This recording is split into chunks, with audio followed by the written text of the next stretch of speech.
Welcome into LFFL Prime Time. Everything you need to know in 5 minutes or maybe more. I may have added a few minutes to my time frame this year, so we may run past 5 minutes on these episodes. Today's will be right around 5 minutes. I'd like to, before we get started, take a break to say congratulations to my good friend Phil Kaufman on his wedding. I wish I could have been there. Sounded like a great time for everyone I talked to. And congratulations, Phil. Rave reviews from my sister-in-law on your brilliant dancing skills. So well done there, Phil. Let's get cranking. So, first thing I want to talk about this year is changes. I didn't have any changes. I swear I was just talking with somebody about changes. Could have been a different sport altogether. I ain't got any idea. If you had some changes you want to do, reach out and let me know because I swear someone was saying something they want to change and actually sound like a really good idea. So, if you have something, let me know. I didn't have any big changes afoot.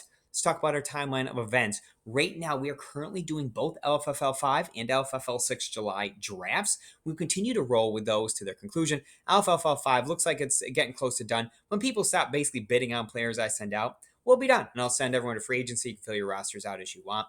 LFFL 6, that slow drafts in round 13 as we speak, should be wrapped up here in the next few days, which means Tuesday, this coming Tuesday, July 26th, we're going to start the elimination draft. The elimination draft order will be the inverse result of last year's standings. However, trading is totally fine and acceptable. So if you want to trade those picks around, you feel free. Remember, LFFL 7 is a best ball lineup with no transactions after the draft. So make sure you have the lineup you want together when the draft is completed. We're kind of crunched on time on this calendar.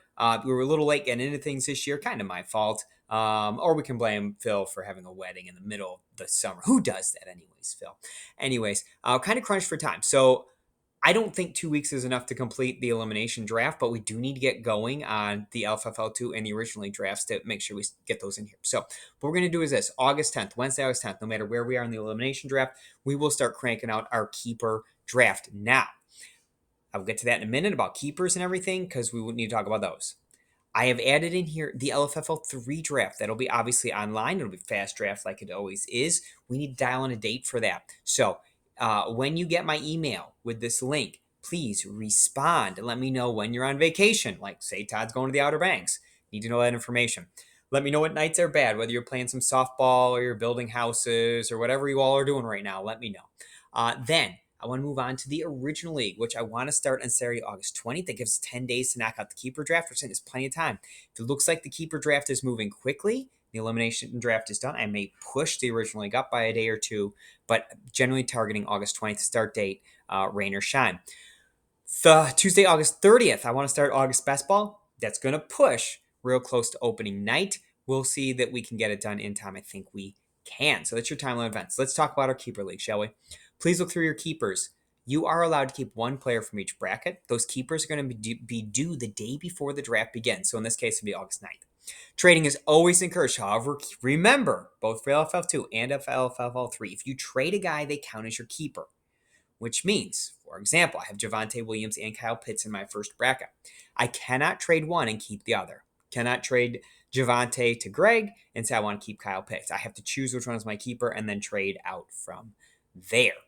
LFFL3 also will need keepers over here. They will be due the day before the draft, whether it ends up being 3 total keepers. Your price increase is $3 every year. Has already been factored in on the spreadsheet. So just look there.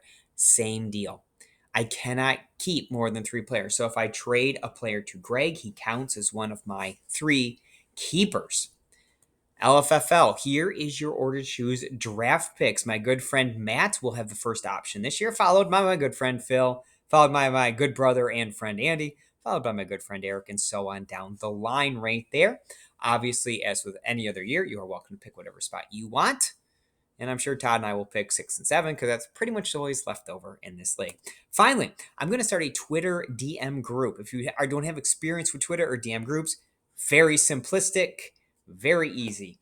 Basically, we can send little gifs to each other. And, when the 49ers lose to the Texans, we can say, oh, Greg, they're the 4 and Niners. Something like that. Send a funny gif out, right? If you don't want to be a part of the group, just don't accept my invitation. I can basically put all you in the group and invite you right on Twitter.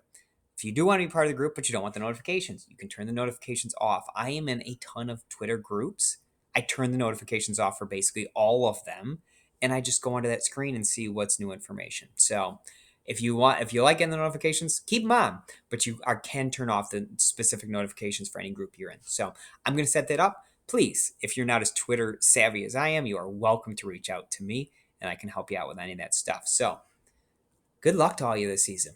Next episode, we're going to have our seasonal previews. Should be a lot of fun. So we'll keep cranking through these drafts, and we will talk to you very, very soon to preview the upcoming season.